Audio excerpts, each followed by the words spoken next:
बिस्मिल्लाहिर्रहमानिर्रहीम।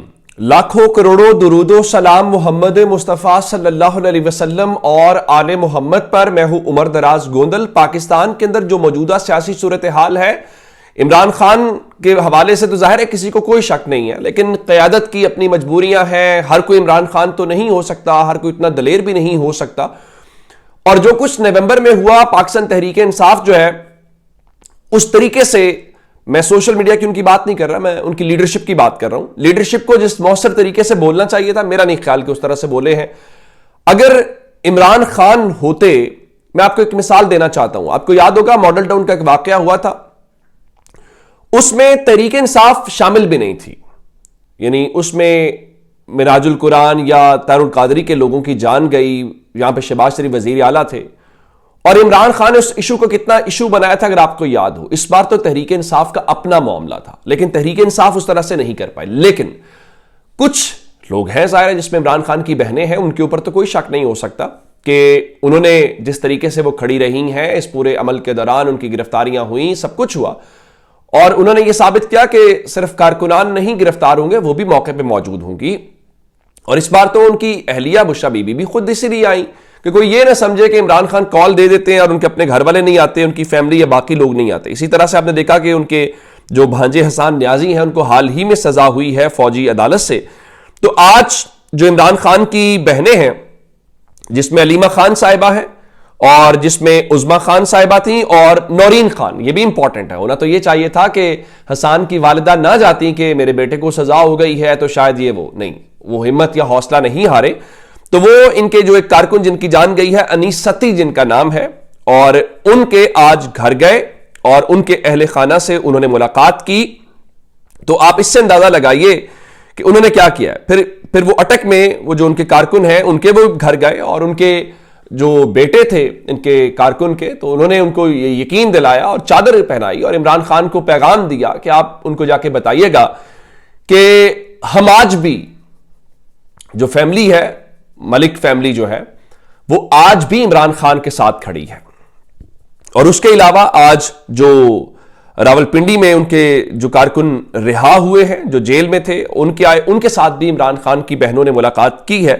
और जाहिर है जब इमरान खान की बहनें मुलाकात करेंगी तो इसका मतलब इमरान खान ही होंगे कि इमरान खान की फैमिली उनके साथ मिलकर आ रही है। और उनके कारकुनान जाहिर है मोरलाइज्ड होंगे, उनका मोराल ऊपर जाएगा, उनको हौसला बढ़ेगा और वो इवन उनको पैगाम दे रहे हैं कि आप इमरान खान को कहें कि हम आपके साथ हैं।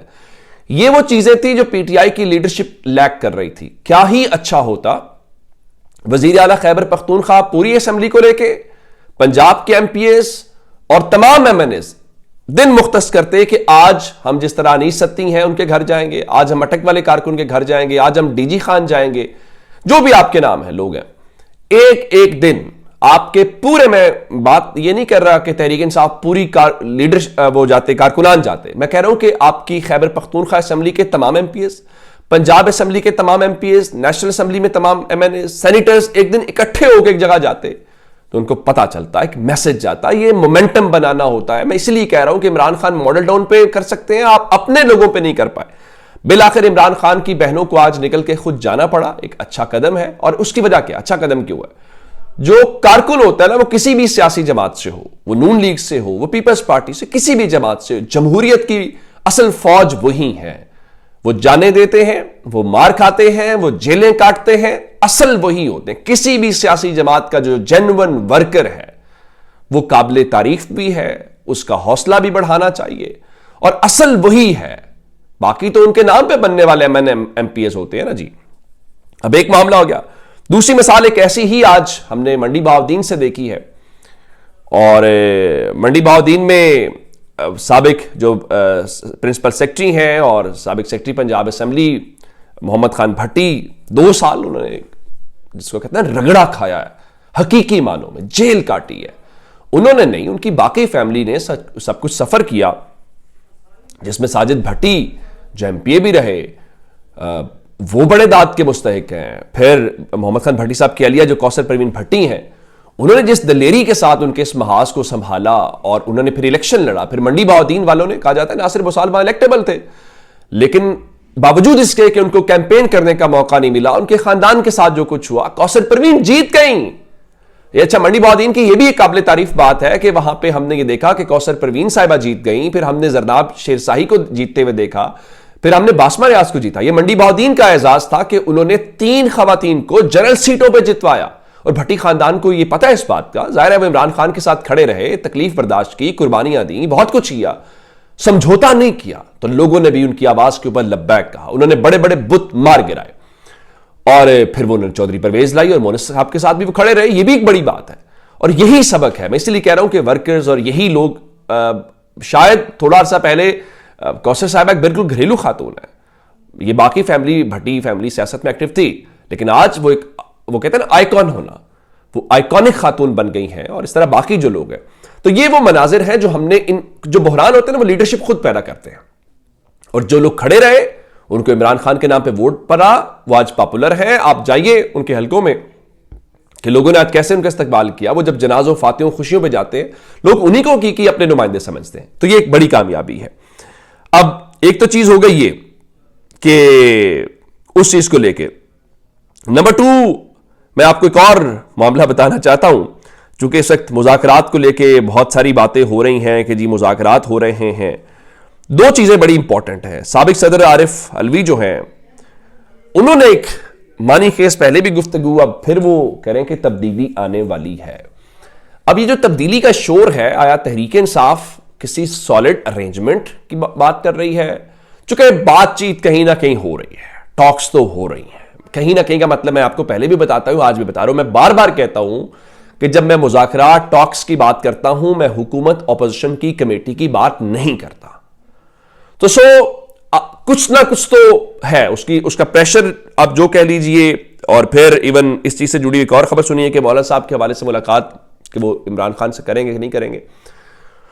तो मौलाना साहब कह रहे थे कि नहीं, इमरान खान की जानिब से कोई बाज़ाब्ता मुलाकात का पैगाम तो नहीं मिला, और अगर इमरान खान मिलना चाहेंगे तो भी सोच समझ कर फैसला करेंगे, इसमें कोई कबाहत नहीं है, उनका हक है कि क्या उसको कहते हैं कि अब वो इमरान खान के पार्टी के तो नहीं है, उन्होंने ये देखना है कि मुझे इसमें से क्या फायदा मिलेगा या मेरा क्या नुकसान है, तो उसके अकॉर्डिंगली उन्होंने फैसला करना है। लेकिन तहरीक इंसाफ ये जो तब्दीली के लिए पुर उम्मीद है, इस हवाले से बड़ी इंपॉर्टेंट बात है कि क्या तहरीक इंसाफ के पास है। और फिर जब गवर्नमेंट को देखते हैं, उनके वजीरों को देखते हैं, वहां एक पैनिक है वहां उनकी, तो फिर समझ आती है कि नहीं, कुछ ऐसा जरूर है जिसकी बुनियाद के ऊपर गवर्नमेंट के कैंप्स के अंदर इतनी परेशानी है।